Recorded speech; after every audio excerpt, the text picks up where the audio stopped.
Back with us for To the Edge are the cast and crew of Honky Holocaust, which is a great title for a film, by the way. And with us this week, who wasn't here last week, / 30 minutes ago, is Chrysola Vorodakis. Chrysola. Okay, Chrysola. Yes. And what can you tell us about your role with the film? Well, actually, I am an actor in the film. I play Fiona. On top of that, I'm a producer of Bloody Hammer Films, and on the set, I work on things such as wardrobe, sometimes makeup, set design, those sort of aspects. Mm-hmm. So, yeah. So it looks like you're pretty spread roles. out and you Yeah. do a lot of things. Absolutely. All right, let's touch into Bloody Hammer as soon as everyone else reintroduces themselves. We'll start from you and we'll work our way across. Hi, I'm Seth. I'm back. I'm the PA/key grip. Lucas Fleming, casting director, producer, main villain. Maria Nadapov, I guess lead character in the story, Kendra Manson. Roland, host To the Edge. I'm not actually involved with the film. Not yet. Dun dun dun. Alex E. Edwards. Martis, what? And your roles, Alex? That was sweet how I just left Yeah, it. no, You just I like it. spoiled it. I'm sorry. There's a running Paul M. McElharney. See that? You see that? Yo, we Yeah, but what do you started guys it. do? I'm a rock star. Yeah. Writer, director, Look us up. producer, actor. I'm supposed to say Google us. Google us. All right. How to school for It's a school. word now.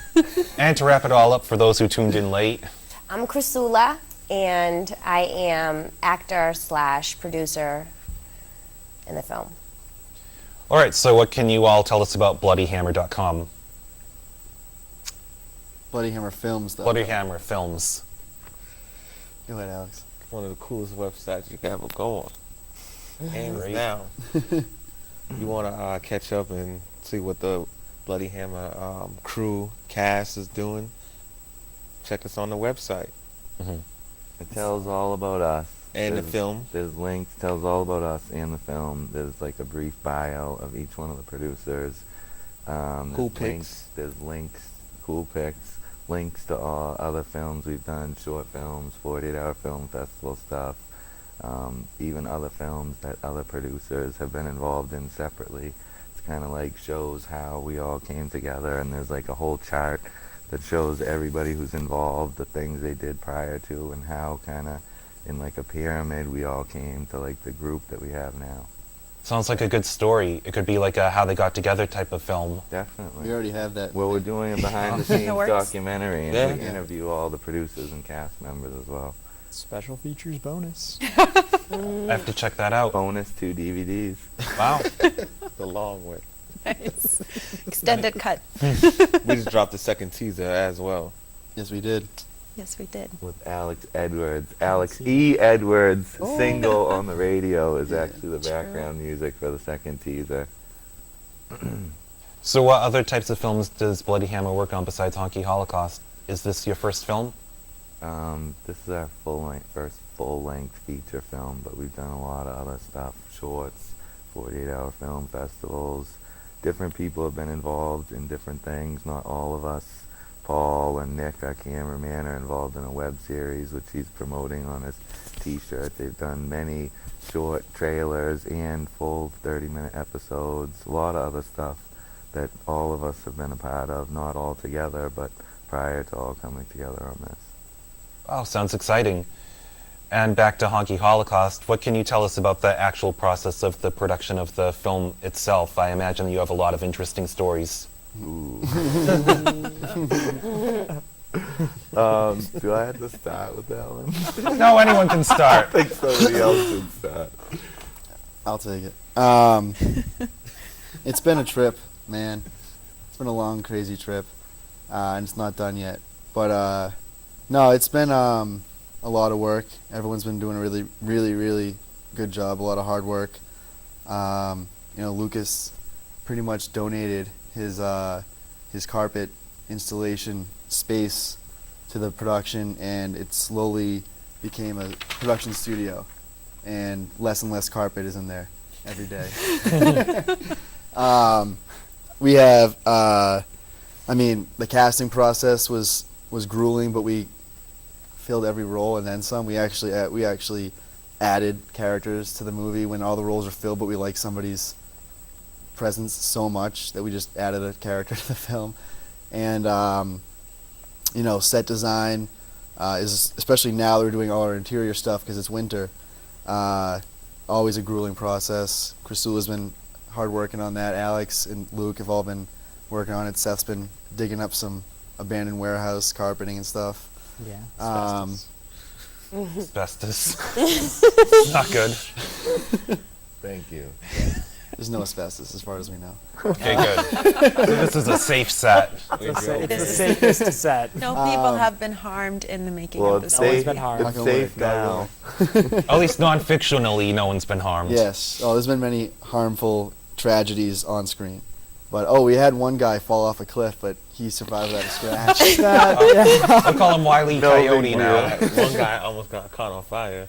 He almost man. blew up. Um, He was holding a gasoline jug that was on fire and asking what to do with it. Well, he was trying to light a cross on fire. First scene. survival story. There's also, well, there's that one time we had to get around like hanging bloody mannequins that looked like naked people. That And was, real naked people. they were and real In a naked park. people in a in a public public park. park. Wow. Early in the morning as people started walking their dogs. There must have been some Vegetables. fun reactions. Yeah. Yeah. Throwing vegetables at Luke was. Oh yeah, that happened Yeah. too. Oh, that happened. And then there was that. Luke was naked on a cross. He was Totally naked on the happened. cross. Yes, it was. There was Garden was doing Someone Is that got beat against on. the law in public? Probably. You gonna tell somebody? Well, no, he was wearing a little thing. Loincloth. No, Oh, okay. like No, a yeah. thong, because he was supposed to have been dismembered. Oh, then it all works out. Yeah, but it was covering actual flesh, which is good. I mean, not that any of us didn't want to see the whole package, but Then he took it off. Then he took it off and ran around. Wow. someone I got actually hurdled our art director while he was sitting on the ground. I think I remember that. I have to say the behind-the-scenes story sounds almost as interesting as the actual story itself. it may be more interesting. I would be prouder had I written what actually happened as opposed to just the story. Oh well. Reality is weirder than fiction. Yes. Wait, that's not how the quote goes. Yeah, I mean, just from a first. Fact is stranger than fiction. Yes. That's the quote. Yeah. From like a interior perspective, our director of photography and first cameraman, Nick, once pulled me aside and said, "Yo, we should really be documenting everything that's happening." This is before we really started kicking the documentary aspect of the production to full gear. We were just kind of doing a little bit behind the scenes stuff. And he said, "Yo, we should really, really be documenting all this because he's a man of very few words. So when he speaks, everyone listens." He goes, "Because we have a really wacky production here." And then we brought on a second cameraman, and I don't know what it is about cameramen. They just see it for what it is. He actually works with me. He pulled me aside at work one day, and he goes, "Hey, you got a lot of interesting characters on your production team, cast, and crew." I'm like, "Yeah, I know." He goes, No. I'm serious. You got a lot of interesting characters." I'm like, "Oh, I know." We absolutely do. Yeah. So the behind the scenes stuff is going to be probably better than the movie itself. Wow. So I'm here's saying a lot because it's going to be a sick movie. it's good. Can't wait to see it. Mm. So here's what we're going to do now. All of you are going to tell an interesting story about the film that has to relate to what you do on the film. And we'll start with you. Okay. So I am the only female producer, and I work with all the guys. So that has been interesting. Extremely interesting. It's like I have like 5 to 6 bodyguards at any given time when we go out, because they're all such gentlemen, and basically, you know, Crystal, are you okay? Or is anyone bothering you? Or it's just a real family environment working on the set and being a producer. But it's also interesting because then seeing all these guys talk and, you know, oh, can we get more naked chicks? Or can we get more boobs? And I'm like, what do you got? You know, I'm a little more reserved. But in this film, you know, I have no say in all that stuff. They just roll with it. So it's been interesting seeing how they discuss things and the mentality of men when they get together, being a little, you know, a fly on the wall watching it all. So it's good that they probably have you around then. Yeah, I try to calm them down. I'm like, you know, can we take that down? You're at a 10. I can use you at a 2. But they're all about, you know, the gore and having a good storyline and, you know, boobs whenever they can get them. All right. So, what's your story? And don't say it's boobs. Aside from the boobs, I don't know. There's so many to pick Oh from. no. I just think probably the most interesting thing, you know, from an outsider's perspective, would be the fact that we're doing all this without like filming permits, without a large production company behind us, without funding, all that stuff. And I mean, the first scene we shot was a skinny dipping scene in a public reservoir. So right off the bat, we were breaking laws, and you know, like not letting the man put us down, so to Right. speak. That's He what the was film is one all of the about. naked hippies. I did you. partake in the skinny dipping scene in disguise. Wait a minute. You're part of the hippies. There's no way you could have been alive in 1969. No, well, no, as an actor. I see. Yeah. Okay. No, I just age really well. Awesome. You have to tell me a secret sometime. Oh, I will. Yeah, but I mean, not aside from, but including the skinny dipping scene, the hanging naked bodies, the hanging naked mannequins with like families and family parties in this park and dogs running wild, and like people dressed up with swastika belt buckles because they're neo-Nazis, and women getting beaten because they're a cult, and all this nonsense with about 50 nice suburban family members walking around looking for a nice Sunday afternoon and watching us do our thing. Luckily, it was right next to Halloween, so we just kind of said, "Oh, it's a Halloween thing." And they're like, "Oh, cool, Okay. cool." And then, the cops have come a few times.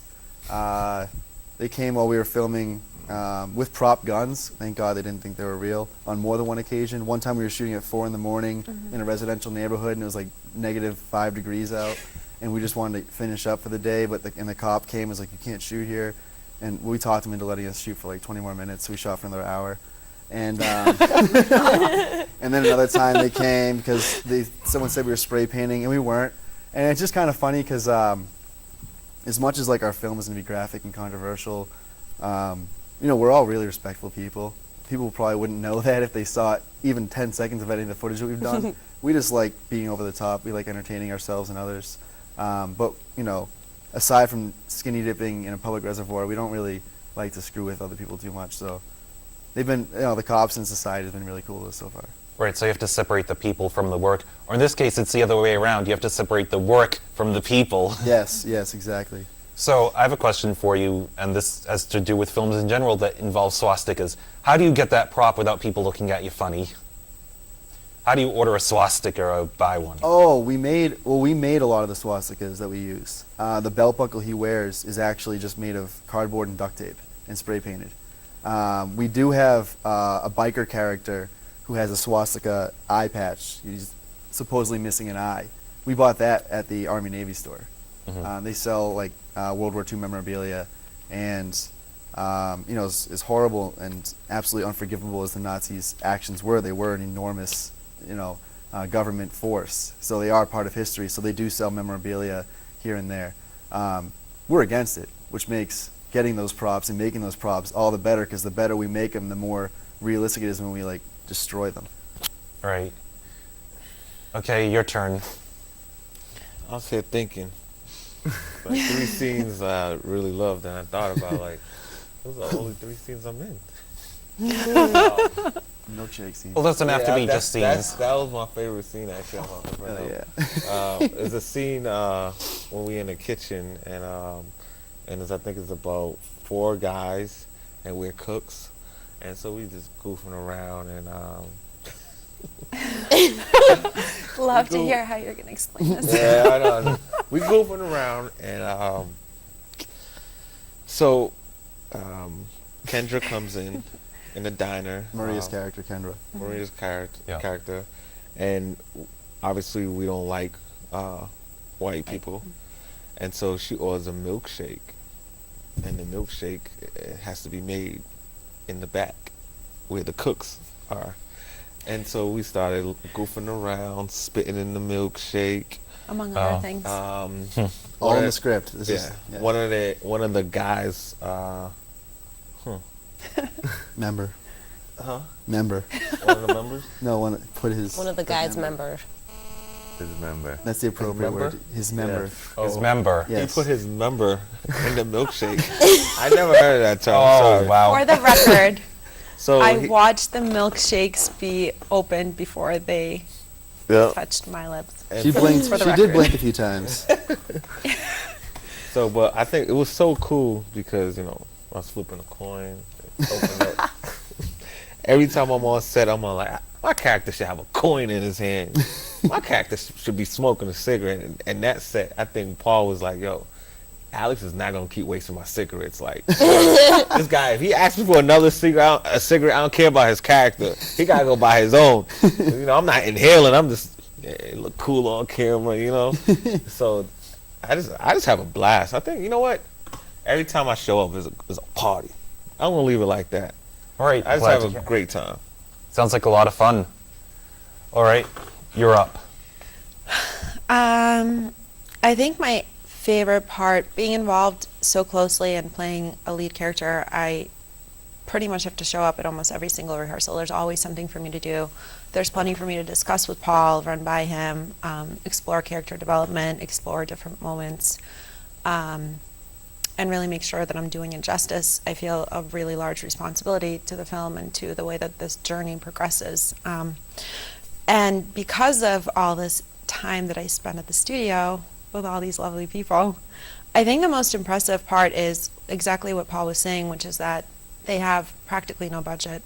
All these people came together and are doing this because they really believe in this and they really love it. And it's amazing to see what Paul also mentioned in the last episode, / 30 minutes ago, was that everybody really does come to this production from all kinds of past, backgrounds, experience, and it's phenomenal to see how well they get along and how supportive and how they are to each other and how much they really contribute and just spare no amount of hard work and labor and anything they can do to make this production better. And just donating their time, their energy, their efforts. I can't tell you how many sleepless nights, all of the resources, and it's all coming together, and it's exactly so far what he's written in his script, which is pretty elaborate scenes, if you can imagine, from what we've already discussed. Yeah. And every single thing has played out exactly the way that it's written, exactly the way that they've set out to do it, which is really impressive for a first-time feature with, I don't even know how many exterior locations, never mind interior locations, how many group shots, how much production actually has to go into some of the shots, the way that they're arranged and what they're looking to show on screen, as well as the gore, as you can imagine, as well as, I think there's over 60 speaking roles, is that right? There's a lot. Our cast is over 150 by now. Yeah. Wow. And so if you can imagine, doing this and being fairly new to film production, that's an enormous undertaking, and the fact that it's coming out exactly the way that they've intended and raising the awareness for all of these really important causes and issues that are prevalent, I think that's just tremendous and really commendable, and I'm impressed. Yeah, that would be very hard with so many variables going on that everything just falls perfectly into place. Exactly. So But it you're- definitely has. Knock on wood. Yeah, It's not over yet. you're up. Well, it doesn't always fall perfectly into place, but we figure out a way to get it done. I think course. that's a great point of this whole production, what she was saying. Like, I think in the whole entertainment industry, whether it's music or whatever, like the artistic aspect is lost. People get big budgets and they go out and buy whatever they need that somebody else makes, or they pay someone to do it all in like digital effects and stuff like that. Yeah. When we need something, we make it. We build it, we paint it. You know what I mean? Like artistic stuff that you don't always see in movies these days. All the movies, mainstream movies, are remakes. They're an old story or an old movie that was done before. Yeah, I don't like that. And then they just remake it and they put better digital effects in it, and everybody's like, oh yeah, cool. But there's nothing artistic or expressive about it. It's almost anti-artistic. Right, and we, like all the stuff, we take whatever we can and what we can afford and we make it into what we need that's perfect for the film, you know. But one of the stories, like, I was dressed up in my Dan Masucci costume. It's like leather biker pants, leather vest, swastika belt buckle, gun. And we had just, like, it was like the ending to a fight scene that was actually Alex and a couple other his friends. And I somehow get away and I like run around Oh the my corner God. and they're chasing me right now. We're in Melrose, Massachusetts in like a public like walking area. And I come running around the corner of this building full speed with a gun in my hand, covered in blood, in leather pants, and some guy's like right around the corner walking his dog. And like Oh, the no. expression on his face, like I don't know if he was scared or the dog was more scared, but both of them looked like they were about to have a heart attack and drop dead. I can only imagine. And then as soon as I run around the corner, I see him, and they're filming from behind, so I can't like yell at everyone else. So I just kind of step to the side and like put my gun down. 2 seconds later, Alex and like 6, 7 other black kids come running full speed around the same corner, no. and this guy's just like, ooh! The dog looked like he was gonna run into the lake. But it was like I was just like, oh my god, this poor man. It was pretty funny. But, I mean, there's a million stories, and they've touched on a lot of them that I've been involved in as well. But that one's pretty interesting. I felt bad for the guy. He walked up after him like, "We're sorry, man." He's like, "Oh, sorry." Wow. But I mean, if you can imagine that, just walking a dog in a nice, quiet urban town, and some crazy guy covered in blood with a gun and leather pants and swastikas comes running around the corner with 7 black kids chasing him, screaming. It's like, what? It's all about context. At like 10 o'clock on a Sunday. Right, He's probably just Yeah, so it was like thankful Sunday that any morning. of It was that like Sunday not morning. real. right. All right, can you top that? As far as topping that, it's more something that I can remember from being on set, because since I'm a crew more than cast, I normally see everything that's happening like in the background and everything like that. But one thing that happened, which I somehow directly influenced, it's like my second or third time coming down, and I'm given the specific instructions of, it's like 3 in the morning or something like that. Like I had gotten out of work, so I'd only showed up there at midnight. It's been a couple hours. I was told, okay, you're gonna go make some fake blood. So Oh I'm my like, God. okay. So I'm like, where can I possibly get fake blood at like 3 o'clock in the morning? So he tells me, oh yeah, there's like a 7-Eleven down the street. He gives me like $20 and just says, go get like red food dyes. I'm like, or paint or something. I'm like, all right, I'll go check out what they got. So I go down there, and I'm going through this like 7-Eleven or something like that. I'm just looking around, and I'm not finding anything. Like there's nothing even close. No red food coloring, no like even paint. So I call him up. I'm like, hey, we've got like fruit punch, but it's like not that much of it. We've got like grape jelly, we've got like strawberry syrup. He's like, all right, grab like all of that you can. I'm like, oh, we got some hot sauce here. He's like, oh, grab that too. And so I'm like, grab that, and I grab some like other stuff, and so I have like all this like hot sauce and syrup and just some other random drinks, and I go up to the guy and I like buy this. He's like, what are you gonna use this for? I'm like, oh yeah, we're making a movie. It's like, all right, so we grab all this stuff and we go back and we just kind of start pouring it in. It makes like this wonderful looking blood. We've got this like really good looking blood. So time progresses. It's now the next day. It's like 11 o'clock in the morning, and we're like up like in the middle of the woods or whatever. I don't remember if this is what scene we were shooting. It's the bunker scene. It was the bunker scene. Oh yeah. And okay, I can expand on the story then. Keep it PG. I'm going to attempt to. So we get there, and there's this one character who has a really bad day that day. I give her so much credit for what she had to go through that day. To put it simply, is first of all, in the scene, she is urinated on. I'm not going to go into why, but she was urinated on. Then afterwards, she was like shot and then so we applied blood to her. Wow. So then we realized is that, oh wait, we loaded this up with hot sauce, so it kind of burns. And due to the nature of it being liquid, it kind of traveled to some places you really don't want hot sauce being.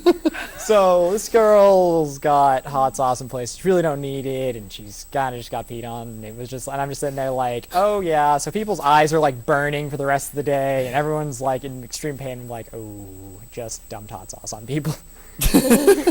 Wow. Yeah. Wow, that is amazing. So, you guys have a very shoestring budget, but how were you able to raise the money that you had?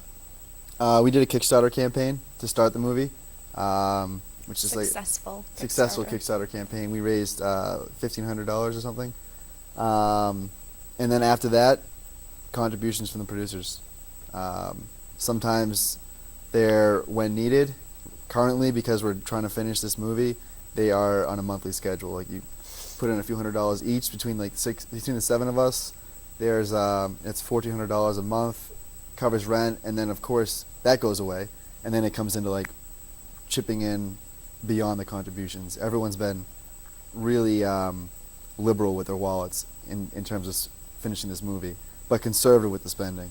So it's working out. That's good, you don't always see that. Yeah. I was wondering, when would this film be airing and where would it be airing? We have a tentative release date of August 18th at the Coolidge Corner Theater in Brookline. Oh wow, I go there all the time. That'd be great. Our art director works there. He's a projectionist. Mm-hmm. Now that date is not set in stone and the location is not set in stone, but that's what we believe will be happening. Yeah, that's 6 days after my birthday, so seeing that would be like a great birthday present. It's one day after mine. Yeah. Wow. It's my sister's birthday. But we have other plans for the Wow. film as well, don't we? Excuse me? We have other plans for the film as well, too. Oh, distribution. That kind of stuff we're gonna worry about once principal photography is done. So this has been underway for the past year or so?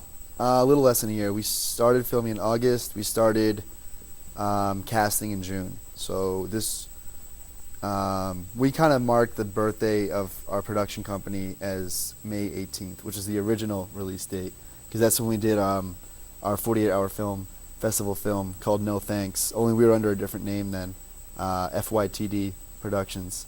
And after that, we decided to go a little bit more long-term, permanent with the production company, brought everyone together that was instrumental in finishing No Thanks, the 48-hour festival film, and came up with the name Bloody Hammer Films, and then we started Honky Holocaust right after that. Oh, that sounds great. Well, I'm really looking forward to this film, and I'm glad that you were able to share it with us on To the Edge. That's all the time that we have for this week, so I hope to have you guys on again at some point, and it's been a pleasure. See you next week. Thank you. Thank you. See you.